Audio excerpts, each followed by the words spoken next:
వైద్య రంగంలో అపారమైన అనుభవం, క్రిటికల్ కేసులో ప్రాణాలు నిలిపిన ప్రముఖ వైద్యులు, లాప్రోస్కోపిక్ స్పెషలిస్ట్ డాక్టర్ సందీప్ సారథ్యంలో ఏలూరులో డాక్టర్ సందీప్ హాస్పిటల్ గొప్ప ప్రారంభం.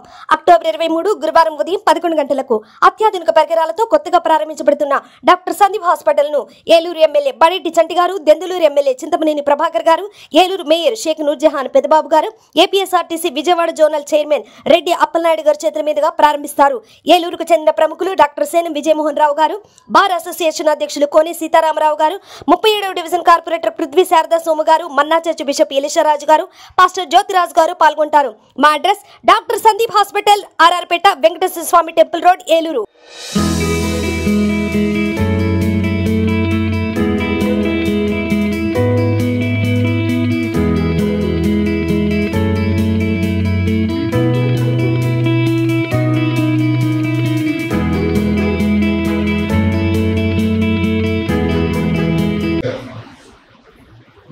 సంవత్సరాలు ప్రాక్టీస్, 1000 సంవత్సరాలు తపస్సు చేసేవారు. వేదవ్యాసుడు, వాల్మీకి అయితే 10,000 సంవత్సరాలు తపస్సు చేస్తారు. కూర్చోవడానికి 8 సంవత్సరాలు పెట్టారు. సరే, అది పక్కన పెట్టండి. తైత్తరీయోపనిషత్తులో అంటే కొన్ని వేల సంవత్సరాల కిందటే ఉపనిషత్తులో, తైత్తరీయోపనిషత్తులో మాతృదేవో భవ, పితృదేవో భవ, ఆచార్య దేవో భవ, అతిథి దేవో భవ అనగా ఇందాక మరి ఎందుకు చెప్పలేదు, తల్లి చెప్పాడు, అది చెప్పాలి కదా మీరు. సో తల్లిని ఎందుకు దేవుడి కింద చెప్పారంటే కొన్ని వేల సంవత్సరాల కింద మనకి ఇతిహాస పురాణాల్లో చెప్పింది. తల్లి ఎలా ఉంటే మీరు ఎలా తయారవుతారు. ఫస్ట్ తల్లి ఒక డాక్టర్ అనుకోండి, మీరు ఆటోమేటిక్గా డాక్టర్ అయిపోతారు. ఆ లక్షణాలు, సహజ లక్షణాలు వచ్చేస్తాయి. అంత శక్తి ఉంటుంది తల్లికి. మీ తల్లి ఒక గయ్యాలనుకో, బట్ నువ్వు గయ్యాలైపోతావు. మీరు ఇక్కడ నేను ఎందుకు వచ్చానంటే, ఈరోజు మీరంతా అతి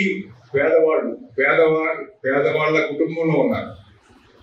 ఇందాక ఎదురుకుండా మీరు ఎవరున్నారని అడిగినప్పుడు మీరు ఎవరు రెస్పాండ్ కాదు. నేను ఆ ఏరియా గురించి నాకు ఇంచుమించు ఒక 20 సంవత్సరాల నుంచి తెలుసు. అప్పటికి ఇప్పటికి ఉన్న తేడా 2 దశాబ్దాల తర్వాత కూడా, 2.5 దశాబ్దాల తేడా తర్వాత కూడా అలాగే ఉంటుంది. ఈ చదువు అనేది పక్కనే స్కూల్ ఉంది, అన్ని వసతులు ఫ్రీగా కల్పిస్తున్నారు, 1 రూపాయి ఖర్చు లేదు. కానీ మీరు దాన్ని ఉపయోగించుకోలేరు. కనీసం మీరు అక్కడ ఉన్న వాళ్ళు ఒక 10% ఉపయోగించుకున్నా ఈ రోజుని అక్కడ దాని యొక్క పరిస్థితి అంతా మారేది. మరి తల్లిని దైవం ఎందుకన్నారంటే 9 నెలలు మీరు పొట్టలో ఉండగానే, తల్లి గర్భంలో ఉండగానే మీకు కళ్ళు వచ్చేస్తాయి, ముక్కు వస్తుంది, నోకు వస్తుంది, పంచేంద్రియాలు ఉన్నాయి కదా, జ్ఞానేంద్రియాలు ఉన్నాయి కదా. జ్ఞానేంద్రియాలు చెప్పండి మీరు.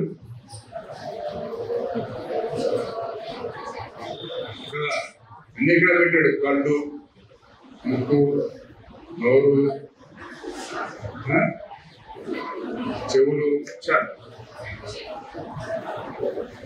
ఇక్కడ చాలా శక్తివంతమైనవి మీరు చూడండి, చాలా శక్తివంతమైనవి. తల్లి గర్భంలో ఉండగానే వచ్చేసినవి మీకు. సో మీకు 9 నెలల తర్వాత మీరు పుట్టిన తర్వాత యాస్టీజ్గా తల్లి ఎంత పవర్ఫుల్ అంటే, నిన్ను ఎలా కావాలంటే అలా తయారు చేస్తుంది. మీరు ఒక మాంసం తినేట్టుగా చేసేయగలరు. మాంసం అంటే అసహించుకునే, నిన్ను ఒక తల్లి ఎలా కావాలనుకుంటా. సో ఇక్కడ మీకు ఏమైందంటే, రెండవది ఏంటి మనకి, పితృదేవో భవ. మరి నాన్నగారిని కూడా దేవుడు అన్నారే, దేనికోసం నాన్నని కూడా దేవుడు అన్నారు? ఎందుకన్నారు నాన్నని కూడా దేవుడు అని? తల్లి తండ్రి కలిస్తేనే ఆ పిల్లవాడు శిశువు జన్మిస్తాడు. ఈ తండ్రి దగ్గర ఉన్నటువంటి ఏదైతే కణజాలం ఉందో, కణం, వీర్యకణం, అది ఎప్పుడూ సృష్టించలేడు, అది బ్రహ్మ సృష్టి, అది ఒకటే. సో ఆ కణం ద్వారా మీరు పుడతారు కాబట్టి, పిండోత్పత్తి జరిగి పెద్దవాళ్ళు అవుతారు కాబట్టి, కణం ద్వారా తల్లి గర్భంలో యాసిడ్స్ గా తండ్రికి ఉన్నటువంటి లక్షణాలు కూడా మీకు వచ్చేస్తాయి, రూపం వచ్చేస్తుంది, తండ్రిలాగే మీరు ఉంటారు. సో ఇక్కడ మీరు ఆలోచించాల్సింది, అందుకనే తల్లిని తండ్రిని దైవం అన్నారు, ఇద్దరిని దేవుళ్ళ కింద పెట్టింది అదే. ఇక్కడ తల్లి తండ్రి అనేవాళ్ళు, ఇప్పుడు ఈ పిల్లవాడు ఉన్నారు, తల్లి తండ్రి, ఈ పిల్లవాడికే వాళ్ళిద్దరూ దేవుళ్ళు, వాళ్ళ అమ్మ నాన్న. ఆ పక్కోడి పిల్లకి వాళ్ళ దేవుడు కాదు, ఎందుకంటే ఆ రక్తం పంచుకుని పుట్టాడు కాబట్టి ఆ నాన్న ద్వారా వాళ్ళిద్దరూ కూడా ఎంత ప్రభావం చూపిస్తారంటే ఆ శిశువు మీద, ఏది కావాలనుకుంటే తయారు చేయడం. ఫస్ట్ క్లాస్ స్టూడెంట్, ఒక IAS ఆఫీసర్ అయిపోవాలి నా పిల్లవాడని కానీ కనుక్కున్నారనుకో మనసులో, ఆ విధంగా వాడు ఆలోచనలన్నీ కూడా వచ్చేస్తాయి. అసలు అది చిన్నప్పుడే స్కూల్కి రాకముందే మాట్లాడేస్తాడు, ఆ భాష ఏంటో కూడా తెలియదు మీకు, బ్రహ్మాండంగా మాట్లాడ నేర్పుతాడు, నువ్వు ఎలా బతకాలో నేర్పుతాడు, ఆ భాష నేర్పుతాడు, అక్షరాలు నేర్పుతాడు. ఏముంటుందంటే, నేను అందుకే చదవలేకపోతున్నాను, సో నేను బాగా చదువుకోలేకపోతున్నాను, ఇలాంటి ఎక్కడ వివక్షత అనేది లేకుండా మీ అందరికీ సమానంగానే రావాలి కదా మార్కులు కూడా. కొంతమంది బాగా చదవలేకపోతున్నారంటే ఉదాహరణ చెప్తారు, దాంట్లో SOS బటన్, ఆ SOS బటన్ నొక్కిన వెంటనే అలారం అంటుంది, అలారం వెళ్ళిన వెంటనే ఎక్కడ ఒక కమాండ్ కంట్రోల్లోకి వెళ్తుంది, అక్కడ మీరు ఎక్కడ ఉన్నారో చెప్పేస్తుంది, అక్కడ చూపిస్తుంది, అక్కడ స్క్రీన్ మీద అలారం నొక్కిన అమ్మాయి పావుల దగ్గర సుబ్బమ్మదేవి స్కూల్ దగ్గరలో ఉంది, అమ్మాయిని గుర్తిస్తారు. తోటి ఒక టీం చూసారా, ఈ డ్రెస్ వేసుకున్నా చూసారా, ఈ డ్రెస్ వేసుకున్న వాళ్ళు వస్తారు. అయితే ఇక్కడ ఒక చిన్న సవరణ ఉంది, ఈ డ్రెస్ వేసుకున్న వాళ్ళే రావాలి అంటే మీరు దేనికి చేయాలా, 1098 అది పైన చూసారా, 1098 కనుక్కుంటారనుకో, ఇది కేవలం లేడీస్ కోసం పెట్టేసారు నెంబర్, దీంట్లోనే ఉంటుంది. అలా కాదు, మీరు బస్సు ఎక్కి వెళ్ళిపోయారు ఎవరో అబ్బాయి తోటి, లేకపోతే ఎవరో మమ్మల్ని తీసుకెళ్ళిపోయి ఎక్కడో ఒక గుంటూరు బస్ స్టాండ్ లో, గుంటూరు ఊరు బయట వదిలేసారు మిమ్మల్ని అనుకోండి, ఎవరు లేరు, మీకు చాలా భయంగా ఉంది. ఆ శక్తి యాప్లో 1098 కొట్టినా 181 కొట్టినా గుర్తుంచుకోవాలి. మొదటిది ఒక నెంబర్ వేసుకున్నటువంటి వాళ్ళు అక్కడికి వస్తారు, అడుగుతారు, మీ పేరు రానివారు, మీకు ఉన్న కష్టం చెప్తారు. అలా కాదు, ఒక అబ్బాయి ఎవరన్నా మిమ్మల్ని వేధిస్తూ ఉంటుంటాడు, ఫోన్ చేస్తూ ఉంటుంటాడు, మెసేజ్లు ఇస్తూ ఉంటుంటాడు, లేకపోతే నేను ఇక్కడ నుంచి స్కూల్కి నుంచి ఇంటికాడికి వెళ్ళేటప్పుడు ఎక్కడో ఒక సెంటర్లో కాపు కాస్తాడు, మిమ్మల్ని ఆపుతాడు మధ్యలో. అలాంటప్పుడు కూడా మీరు ఆ 112 చేసి చెప్పినా, 1098 చేసి చెప్పినా ఇమీడియట్గా యాక్షన్ తీసుకుంటారు. లేకపోతే మీరు ఇంటికి వెళ్ళిన తర్వాత చేసినా కూడా డెఫినెట్గా పోలీసు మీకు స్పందిస్తారు, మీ పేరు కూడా బయటకు రానివ్వరు. చాలా మంది మిమ్మల్ని మభ్య పెడుతుంటారు, ప్రలోభ పెడుతుంటారు, భయపెడుతుంటారు, నేను అది చేస్తాను ఇది చేస్తానని చెప్పి. ఎట్టి పరిస్థితుల్లోనూ అలాంటి వాటికి మీరు మోసపోవద్దు, లొంగిపోవద్దు.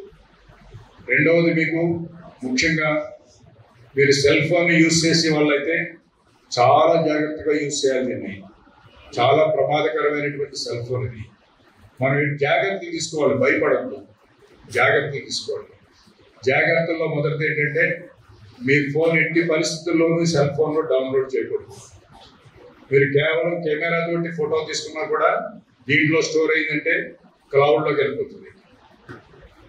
మీ ఫోటో మొత్తం ప్రపంచంలో అమెరికాలో ఉన్నవాడు కూడా మీ ఫోటో చూడవచ్చు, మీ ఫోటోని మార్పింగ్ చేయొచ్చు, మీ శత్రువుల దగ్గరికి పంపించవచ్చు. అలాగే మీకు ఏమైనా ఆ బ్యాంక్ అకౌంట్లు అయినా దానికి కనెక్ట్ అయి ఉంటే ఆ డబ్బులు కూడా పోతాయి. మీరు ఎవరైనా ఒక అబ్బాయి తోటి ఏదైనా సరదాగా మాట్లాడినా కూడా రికార్డ్ అయిపోతుంది, దీంట్లో రికార్డ్ అయిపోయి నేను కూడా వినేయచ్చు ఆ మాట. మీరు ఎవరు సీక్రెట్గా రాత్రిపూట ఎవరు లేరు కదా, ఆ మాటలు ఎవరు వినరు కదా అని మీరు సీక్రెట్గా ఎంత స్లోగా ఈ సెల్ ఫోన్లో మాట్లాడినా కూడా దాంట్లో రికార్డ్ అయిపోతుంది. మీ మాటలు నేను తీసేయచ్చు మళ్ళీ బయట. సో చాలా ప్రమాదం. ఏం చేస్తారు, మళ్ళీ ఆ అబ్బాయి నీ మాటలన్నీ బయటకు తీస్తారు. ఆ అబ్బాయి నీ మాటలన్నీ కూడా రికార్డ్ చేసి పెట్టుకుంటాడు. నువ్వు ఎప్పుడైనా ఆడితోటి గొడవ పడినప్పుడు ఈ మాటలన్నీ వేరే వాళ్ళకి ఇస్తావు. నువ్వు ఎప్పుడైనా అబ్బాయి ఒక్క ఫోటో, సింగిల్ ఫోటో తీసుకున్నా కూడా దాన్ని ఒక 1000 ఫోటోల కింద మార్చేయచ్చు. ఆ ఫోటోలు ఒకవేళ నువ్వు వాటితో ఇష్టంగా లేనప్పుడు ఈ ఫోటోలు వేరే వాళ్ళకి పంపిస్తారు, నిన్ను బెదిరిస్తారు, నిన్ను భయపెడతారు. సో అమ్మాయిలు చాలా జాగ్రత్తగా ఉండండి. మీరు బయటికి ఒంటరిగా వెళ్ళేటప్పుడు కానీ, ఎవరైనా మిమ్మల్ని ఏదైనా ఇబ్బంది పెడుతున్నప్పుడు కానీ పోలీసు రక్షణ తీసుకోండి, సహాయం తీసుకోండి. పోలీస్ అంటే సాధారణంగా అందరికీ భయం ఉంటుంది, వద్దులే అని చెప్పి. అందుకోసమే ఈరోజు మేమంతా కూడా మీ దగ్గరికి వచ్చి మీరేం భయపడక్కర్లేదు, మీకు మేము రక్షణగా ఉన్నాము. మీకు ఏదైనా కష్టం వస్తే మీరు డెఫినెట్గా మాకు చెప్పండి, సంప్రదించండి అని చెప్పి చెప్పడం కోసమే ఈరోజు ఇక్కడికి రావడం జరిగింది. మీరంతా బాగా చదువుకోండి. చదువుకునే వాళ్ళకి ప్రాబ్లమ్స్ ఏమి ఉండవు. ఎవరైతే చదువుకోకుండా అల్లరి చిల్లరగా అక్కడక్కడ మనసు దృష్టి ఒక చోట పెట్టకుండా పరిపరి విధాలుగా బయట ఉంటారో వాళ్ళందరికీ కూడా ఈ కష్టాలు వచ్చేటువంటి అవకాశం ఉంది. ఈరోజు చక్కగా మీ హెడ్ మాస్టర్ గారు అందరినీ ఇక్కడ కూర్చోబెట్టి మంచిగా మీ టీచర్స్ కూడా ఇక్కడ రప్పించి మేమందరినీ కూడా మా మాటలు వినేటట్టుగా అవకాశం కల్పించినటువంటి మీ హెచ్ఎం గారికి, అలాగే బాగా విన్నందుకు మీ అందరికీ కూడా ధన్యవాదాలు తెలుపుకుంటూ సెలవు తీసుకున్నాను.